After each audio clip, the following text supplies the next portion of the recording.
하나님의 말씀 함께 보겠습니다. 오늘 우리가 함께 나누게 될 하나님의 말씀은 사무엘하 8장 15절의 말씀부터 18절까지의 말씀입니다. 다윗이 온 이스라엘을 다스려 다윗이 모든 백성에게 정의와 공의를 행할세. 수르야의 아들 요압은 군사령관이 되고 아힐롯의 아들 여호사밧은 사관이 되고 아히두베의 아들 사독과 아비아달의 아들 아히멜렉은 제사장이 되고 스라야는 서기관이 되고 여호야다의 아들 분하야는 그렛 사람과 블렛 사람을 관할하고 다윗의 아들들은 대신들이 되니라. 아멘. 오늘 귀한 말씀 증거해 주실 우리 고은 목사님은 여러분들도 기억하시고 우리 교회에 와서 말씀을 전해 주셨던 기억이 있습니다. 그래서 오늘 뉴욕에서 이제 하은교회를 섬기고 계신데 특별히 이곳에 오셔서 하나님의 말씀 함께 나눌 수 있음이 참 감사가 됩니다. 오늘 이 사무엘하 8장 15절 이하의 말씀을 가지고 참 좋은 사람이라는 말씀의 제목으로 말씀 증거해 주실 터인데 여러분들 기대하는 마음으로 하나님 앞에 준비된 마음으로 말씀 들으시고 그 말씀이 여러분에게 여러분의 삶에 주어진 삶에서 승리로 이끌게 되는 귀한 승리의 말씀이 될 수 있기를 또 기대하면서 함께 말씀 듣겠습니다. 나오실 때에 큰 위로와 격려와 미국에 있는 한인교회들도 많이 쉽지 않다는 얘기를 듣고 있는데 우리 목사님 환영하면서 박수로 하나님 앞에 영광 돌리겠습니다.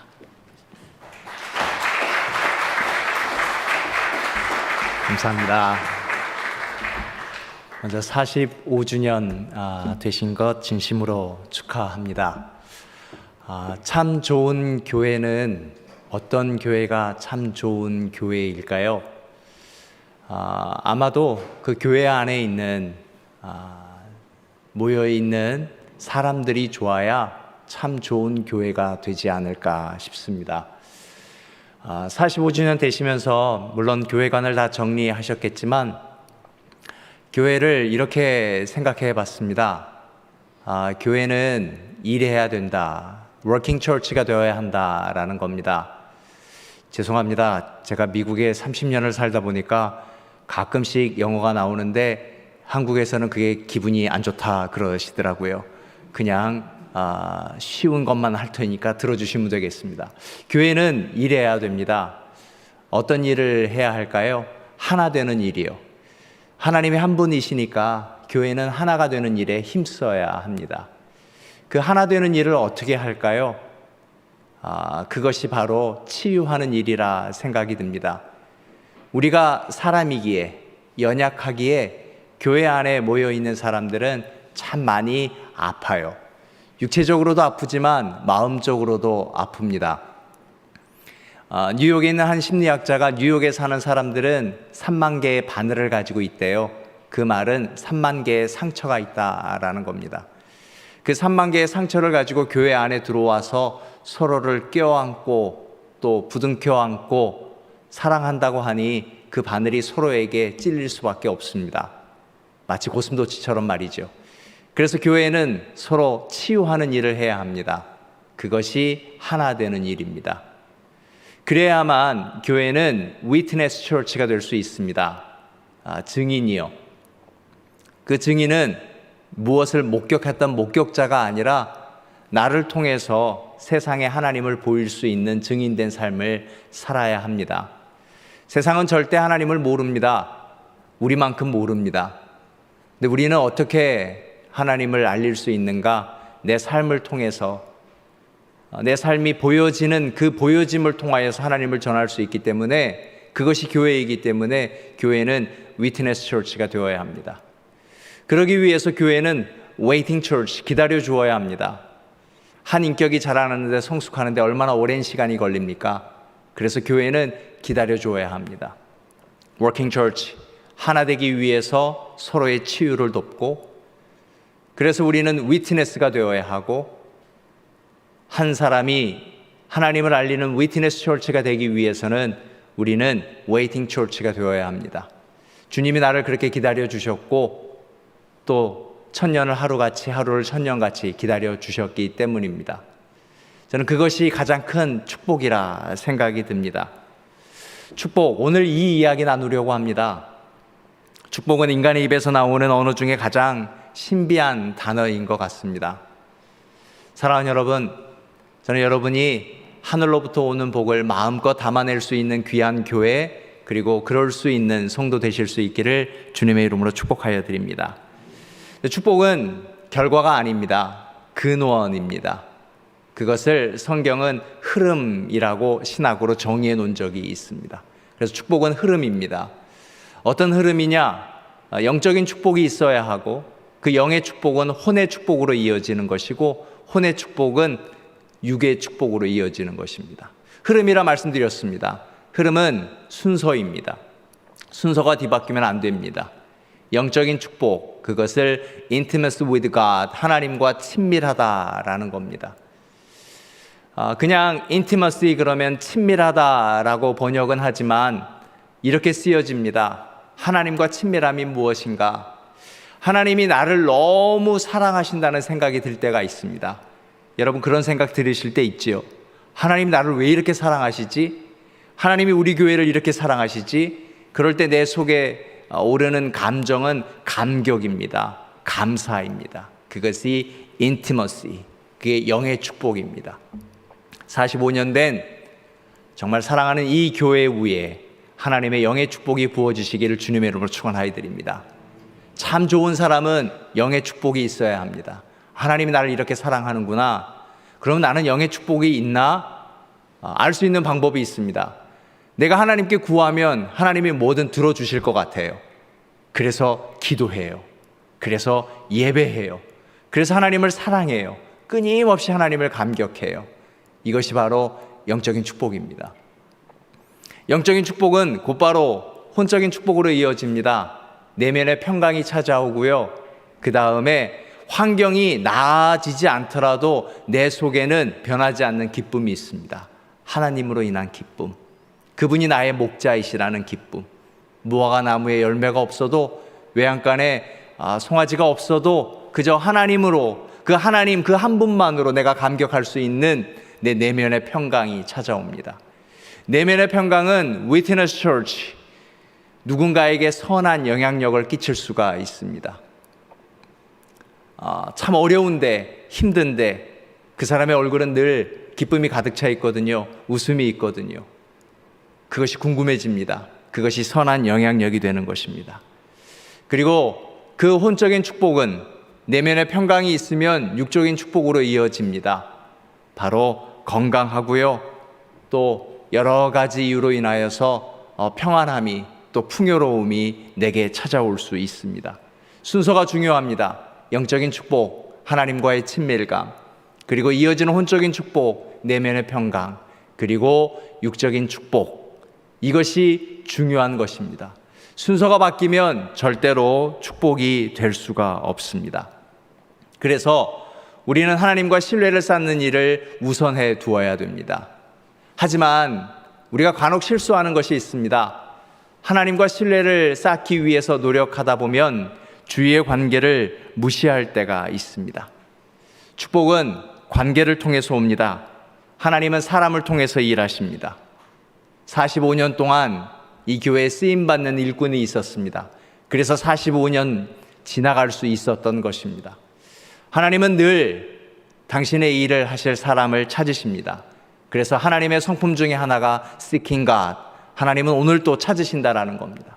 예배자를 찾으시고 일할 자를 찾으시는데, 그 찾으시는 하나님의 사람은 바로 참 좋은 사람, 영향력을 끼칠 수 있는 사람, 누군가의 치유를 도울 수 있는 사람, 성품이 성숙하고 깊어지고 넓어지고 높을 수 있는 사람, 오늘도 하나님은 그 사람을 찾으시고 세우신다라는 것입니다. 그래서 사람에게 사람은 assess라고 합니다. 자산이라고 합니다. 저는 여러분이 무엇을 얼마만큼 가지고 있는지, 여러분의 재산이 얼마만큼 있는지 알지 못하지만, 그러나 진심으로 여러분을 축복합니다. 여러분 옆에 참 좋은 사람이 있기를 주님의 이름으로 축원하여 드립니다.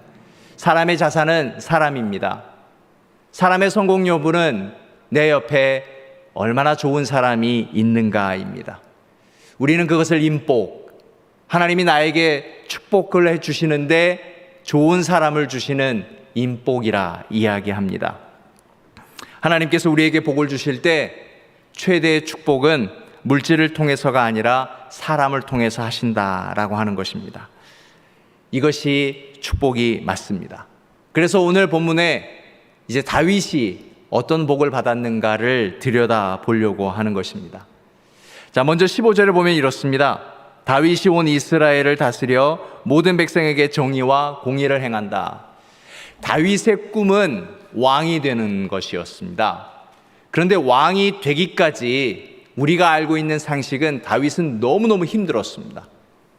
자, 대개 왕이 되기 위해서 노력한 사람이 왕이 될 때까지 너무 힘들었습니다.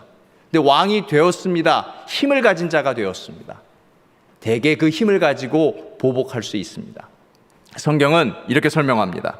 모든 백성에게 정의와 공의를 행하였다. 보복하지 않았다. 다윗을 괴롭힌 사람을 힘들게 하지 않았다. 라고 표현한 것은 무엇인가 하면 다윗은 힘들었을 때에도 지금 왕이 된 후에도 다윗은 여전히 하나님과 친밀했다. 하나님과의 관계가 좋았다라고 하는 겁니다. 사랑하는 여러분, 여러분의 목표를 이루었든 또 이루어 가고 계시든 아니면 그 목표에서 멀어져서 힘들었던 간에 오늘 하나님과의 친밀함을 놓치지 마시기를 주님의 이름으로 축원하여 드립니다. 다윗은 참고 기다렸습니다. 하나님과의 관계를 잘 지켰습니다. 그랬더니 그 다음에 이어지는 복이 바로 16절부터 다윗의 많은 대신들이 기록되어 있는 것입니다. 다윗의 정부 강요입니다. 근데 단순한 리스트가 아닙니다. 다윗이 통치자로서 하나님의 축복받은 자로서 살아가는 것이 온 백성들에게 정의와 공의로 다스리는 것이 결코 혼자가 아니라는 것을 성경은 우리에게 전하고 있는 것입니다. 우연히 좋은 왕이 된 것이 아닙니다. 하나님은 왕을 세우실 때 하나님은 참 깊게 보시고 면밀히 살피시고 하나님이 세우시는 것입니다. 하나님이 세우셨다 해서 그 한 사람으로 인하여서 좋은 나라가 되는 것이 아닙니다. 이 교회에 참 좋은 목사님이 계시고 참 좋은 교육자가 계시고 참 좋은 당회가 있지만 목회자와 당회만으로 좋은 교회가 되는 것은 아닙니다. 우리 모두가 좋은 교회를 세울 수 있는 좋은 사람이 되어야 하는 것입니다. 축복의 최종 결론은 하나님이 붙여주신 사람들과 함께 일하는 것입니다. 사랑하는 여러분, 이 복을 받으실 수 있기를 주님의 이름으로 축원하여 드립니다. 바울이 축복된 자로서 살았던 그 중요한 이유는 디모데와 에바브로, 디도와 같은 신실한 사람이 있었기 때문입니다. 디모데는 자식의 아비를 사랑하는 것 같이 바울을 사랑했습니다. 디도는 자기 생명을 버리고 바울을 선택할 정도로 바울을 사랑했습니다. 디모데와 에바브로, 디도 같은 사람을 만나기는 이러한 축복이 여러분 가운데 있기를 축복하여 드립니다. 축복 중에 축복은 사람입니다. 참 좋은 사람입니다. 자, 그런데 한 가지 묻고 싶습니다. 여러분이 생각하기에 원래부터 좋은 사람이 있을까요? 그렇지 않을 겁니다. 원래부터 처음부터 좋아하는 사람은 이 세상에 존재하지 않습니다. 이미 완성된 디모데, 완성된 디도는 이 세상에 없다라는 것입니다. 세상에는 좋은 사람 그리고 나쁜 사람들이 많이 있지만 원래부터 좋은 사람, 언제나 좋은 사람, 늘 좋은 사람은 없습니다. 더불어 원래부터 나쁜 사람, 늘 나쁜 사람은 존재하지 않습니다. 사람은 그럴 수가 없습니다. 하나님이 부어주신 복으로서 좋은 사람을 우리 곁에 주시는 것은 나쁜 사람들을 다 뽑아버리고 좋은 사람들로 대신 심는 것이 아닙니다. 오늘 다윗에 기록되어 있는 사람들을 보면은요, 먼저 요압이 있습니다. 이 요압은 다윗 누이의 아들입니다. 평생 다윗에게 부담을 주었던 사람입니다. 얼마나 부담을 가졌는가 하면 다윗이 죽을 때 솔로몬에게 유언을 남기는데 요압을 죽여라. 자기는 참고 살았는데, 품에 안고 살았는데, 그런데 이 어려운 사람을 다윗의 아들 솔로몬까지는 넘겨주고 싶지 않았던 것입니다. 그만큼 다윗에게 아픔을 주었던 사람입니다. 그런데 다윗으로 하여금 요압이 변했던 것입니다. 또 아비아달 나옵니다. 아비아달은요, 다윗이 아둘람 굴에 피해 있을 때에 함께 고생했던 사람입니다. 다윗의 뒤통수를 보고도 다윗의 감정을 읽을 수 있는 사람입니다. 그런데 다윗의 노년에 다윗을 배신했습니다. 이것이 사람의 본질입니다.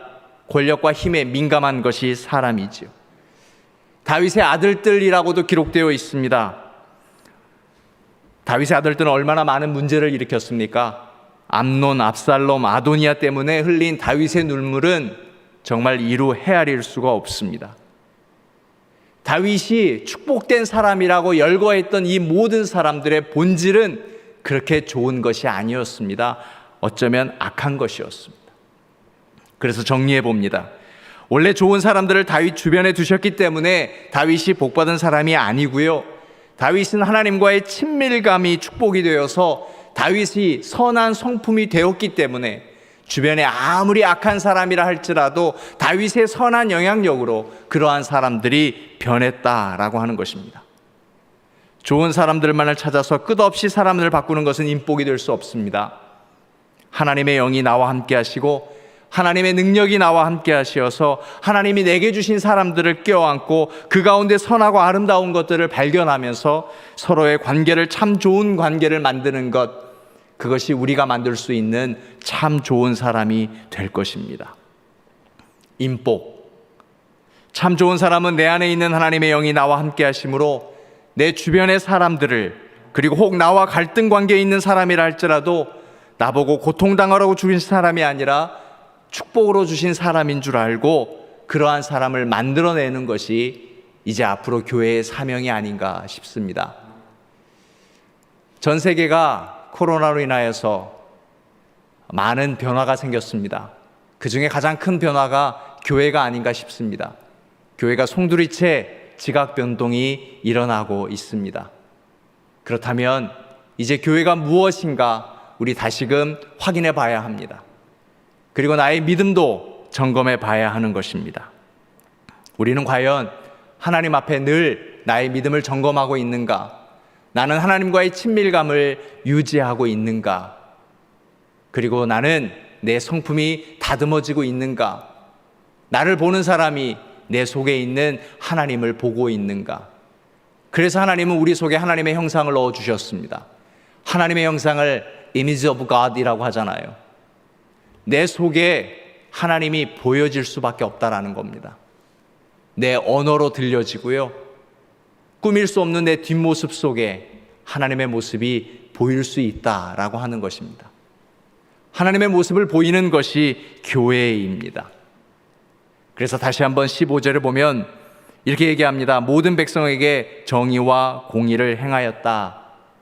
사실 이렇게 번역해 놓았지만 직역은 이것입니다. 나를 왕으로 세우신 하나님의 눈길을 잊지 않았다. 사랑하는 여러분, 하나님의 눈길을 잃지 않는 참 좋은 사람, 참 좋은 성도 되시기를 주님의 이름으로 축원하여 드립니다. 그렇게 하나님의 마음처럼, 하나님의 생각처럼 그렇게 우리가 살아가도록 몸부림쳐야 합니다. 그것이 전쟁이 아닌가 싶습니다. 그것이 우리가 싸워야 할 싸움이 아닌가 싶습니다. 매일매일 우리의 삶에서 하나님과의 친밀함을 지키는 것, 그것이 바로 거룩이 아닌가 싶습니다. 다윗 주변에 있는 사람들, 처음부터 좋은 사람들 아니었습니다. 상처가 있었고 아픔이 있었던 사람들이었습니다.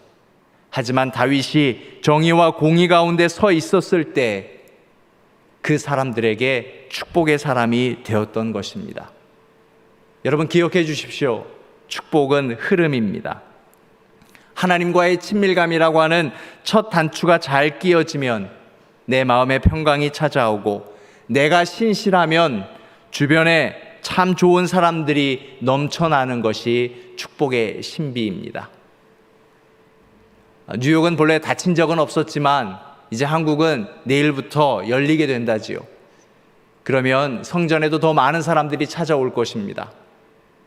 그동안 닫혀 있어서 찾아오지 못했던 그 사람들이 찾아왔을 때 나의 신실함과 나의 하나님과의 친밀감으로 인하여서 어렵게 찾아오는 모든 성도들이 참 좋은 사람이 되고 참 좋은 사람들이 넘쳐나는 참 좋은 교회 되실 수 있기를 주님의 이름으로 축원하여 드립니다. 그래서 우리 위를 볼 수 있어야 합니다. 그리고 옆을 볼 수 있어야 합니다. 위를 보십시오. 참 좋은 하나님이 계십니다. 옆을 보십시오. 참 좋은 사람들이 있습니다. 그 전에 바로 당신이 하나님이 선택하신 축복의 사람입니다. 그래서 좋으신 하나님께 기도하되 특별히 좋은 사람들을 위해 기도하는 것이 중요하다 생각이 듭니다. 그래서 여러분, 오늘 이 본문에는 기도의 제목이 들어 있습니다. 다윗의 강요가 있는데 다윗은 어떻게 나라를 꾸몄는가? 첫째, 군대 장관을 임명했습니다. 군대 장관, 내 삶의 안전을 지켜주는 그러한 임무입니다. 나와 함께 싸울 수 있는 사람입니다. 정말 좋은 사람은 내가 공격받고 내가 위기를 겪을 때 끝까지 나와 함께 가줄 수 있는 사람입니다. 주님, 내가 좋을 때 내게 오는 사람 말고 내가 위기일 때 나와 함께 있을 수 있는 사람 허락해 주십시오. 그것이 군대 장관입니다. 다윗은 그렇게 기도하고 군대 장관을 세웠던 것입니다. 여러분, 우리 삶에도 종종 위기가 찾아올 수 있잖아요. 그래서 이 부분을 놓고 우리 계속 기도해야 합니다. 하나님, 내 삶의 위기가 찾아왔을 때 내 곁을 지켜주고 나를 위해 기도해 줄 수 있는 군대 장관 내게도 허락하여 주옵소서. 교회가 위기가 있을 때 교회를 위해서 끊임없이 기도해 줄 수 있는 그런 군대 장관 바로 여러분이 되실 수 있기를 주님의 이름으로 축원하여 드립니다. 두 번째는 사관입니다. 서기관이라고도 했습니다. 기록하는 사람입니다. 내 일상의 모든 것, 작은 감정까지 나눌 수 있는 사람입니다. 나와 분리되지 않고 내 삶의 구체적인 것을 나눌 수 있는 친밀한 사람 필요합니다. 서론에 말씀드린 그런 상처 있는 미국 사람들을 이야기했었습니다. 여러분, 고슴도치 아시죠? 고슴도치는 거의 모든 동물들이 무리를 지어 움직이는 습성이 있는데 고슴도치는 유독 혼자만 다닙니다. 그런데 꼭 혼자 다니는 것은 아니랍니다. 어느 날 갑자기 고슴도치에게도 외로움이 밀려온대요. 그러면 옆에 있는 고슴도치에게 그냥 순식간에 다가가 버린답니다. 어떻게 되겠습니까? 외로워서 다가갔는데 자기 바늘 때문에 찔리고 또 그 고슴도치의 바늘 때문에 찔려서 잘못하면 생명의 위협까지 올 수 있답니다. 근데 우리가 그런 것 같아요. 코로나로 인하여서 상당히 많은 분들이 마음의 우울감을 가지고 외로워하고 힘들어하고 있습니다. 그런데 하나님과의 친밀감을 유지하지 않은 채 그 외로움만 가지고 다가가게 되면 서로에게 상처를 줄 수 있다라고 하는 겁니다. 그래서 우리 준비해야 합니다. 이제 앞으로요, with 코로나 되면 많은 분들이 교회를 찾아올 텐데 그들에게는 허전함이 있습니다. 외로움이 있습니다. 우울함이 있습니다. 즉 상처가 있고 바늘이 있다라고 하는 겁니다. 그 바늘 내가 품에 안으려면 나는 하나님과의 친밀한 관계 지킬 수 있어야 합니다. 내 감정 또한 건강해야 하는 것입니다. 내 안에 하나님이 계셔야 하는 것입니다. 그래야만 우리는 그분들을 치유하고 그분들을 도울 수 있는 것입니다. 끝으로는 제사장입니다. 하나님과 나 사이를 연결하는 사람입니다. 하나님의 음성을 듣고 돕고 영적인 깨달음을 얻도록 도와줄 수 있는 사람입니다. 우리가 이분들을 위해서 기도해야 합니다. 하지만 기도하기 전에 우리의 기도는 하나님, 내가 그 사람의 제사장이 되게 하여 주옵소서, 그 사람의 서기관이 되게 하여 주옵소서, 그리고 그 사람의 군대 장관이 되게 하여 주옵소서. 먼저 내가 그러한 사람이 되는 것이 중요합니다. 내가 그러한 사람이 될 때 우리 주변에는 그러한 사람이 넘쳐날 것입니다. 하나님이 또 그러한 교회를 사용하여 주실 줄로 믿습니다. 이제 앞으로는 하나님께 쓰임받는 교회, 하나님이 사용하시는 교회, 그 교회는 나를 통해서 하나님이 보여지는 교회일 것입니다. 그것이 바로 전도요, 그것이 바로 선교 아니겠습니까? 전 세계에 이제 선교의 네 번째 물결이 밀어닥치고 있다라고들 얘기합니다. 그동안에는 선교지로 찾아갔습니다. 여러분도 많이 하지 않으셨습니까? 선교지로 찾아갔습니다. 그러나 이제는 선교지에서 찾아오는 시대가 되었습니다. 여러분, 우리가 아프가니스탄 못 가잖아요. 지금 IT 갱들이 다 점령했습니다. 찾아갈 수가 없습니다. 그런데 그곳에 있는 사람들이 미국에 찾아옵니다. 그리고 가봤더니요, 전 세계에서 많은 사람들이 가고 싶은 나라가 대한민국이래네요. 실제로 대한민국 여권이 제일 비싸게 거래된답니다. 다들 대한민국 여권을 밖에 나가서 몰래 팔고 또 사기도 하고 그래요. 그만큼 대한민국의 위상이 높아졌습니다. 제 딸아이는 요즘 인기가 높습니다. 자꾸 제 딸아이에게 찾아와서 한국말을 가르쳐 달라고 한대요. 그래서 제 딸아이는 코리안 클럽을 만들어 버렸습니다. 지금 7명이 모인대요. 2만 한국 사람이고 5명은 백인이래요. 예전에 그런 일이 없었거든요. 지금 교회마다요, 한글학교 학생들이 넘쳐나고 있습니다. 저희 교회도요. 예전에는 한글학교를 우리 2세들 가르치려고 한글 잊지 않게 하려고 했거든요. 근데 주변에 백인들이 찾아와요. 한글 좀 가르쳐 달라고. BTS를 가르쳐 달라고, 오징어 게임을 가르쳐 달라고 하고요. 이상한 일이 생겨납니다. 분명히 흐름이 바뀌어져 가고 있습니다. 그렇다면 그 흐름을 그대로 좋은 것만 보는 것이 아니라 우리에게 찾아왔을 때 정말 우리가 어떤 선한 것을 줄 수 있느냐가 문제인 것 같습니다. 오징어 게임을 가르쳐 달라고 해서 오징어 게임을 가르쳐 줄 수는 없는 거잖아요. 정말 우리에게 선한 무엇인가를 보여줄 수 있어야 되는 것이죠. 그래서 교회가 있는 것 아닙니까? 그래서 그 교회 안에 좋은 사람이 있는 것 아닙니까? 사랑하는 여러분, 뉴욕의 한인교회들은 그렇게 하려고 애를 쓰고 있습니다. 여러분도 코드엠 안에 열심히 선교 사역을 하고 계시는 줄 알고 있습니다. 전 세계 사람들이 한국을 찾고 또 미국을 찾고 선교지에 흩어져 있는 사람들이 이제 돌아와서 이곳에서 하나님의 말씀을 보고 듣고 배우려 하고 있는 세상이 되었습니다. 그러려면 교회가 더 겸손해야 합니다. 교회가 더 바로 서야 합니다. 우리 모두가 좋은 사람이 되어야 합니다. 그들은 가난한 사람들입니다. 그들은 상처 입은 사람들입니다. 아마 그들 속에는 3만 개가 아니라 5만 개의 바늘이 있을 겁니다. 그래서 우리가 감정적으로 그들을 다스려 줄 수 있어야 하고 또 육체적으로도 품에 안을 수 있어야 하고 그리고 하나님의 말씀 친밀감으로도 더욱더 채워주어야 하는 것입니다. 그러기 위해서 우리가 좋은 사람이 되어야 하는 것입니다. 사랑하는 여러분, 믿습니다. 저는 여러분이 참 좋은 사람이 되실 줄로 믿습니다. 그리하여서 이제 열리는 교회 위에 찾아오는 성도뿐만이 아니라 이 나라를 찾아오는 선교지의 사람들까지 다 품에 안을 수 있는 참 좋은 사람 되셔서 그들이 위기 때 도와주는 사람 되시고 감정도 보살펴 주시는 사람 되시고 하나님과 그 사람을 연결시키는 이 시대의 제사장이 되시기를 주님의 이름으로 축원하여 드립니다. 기도하겠습니다.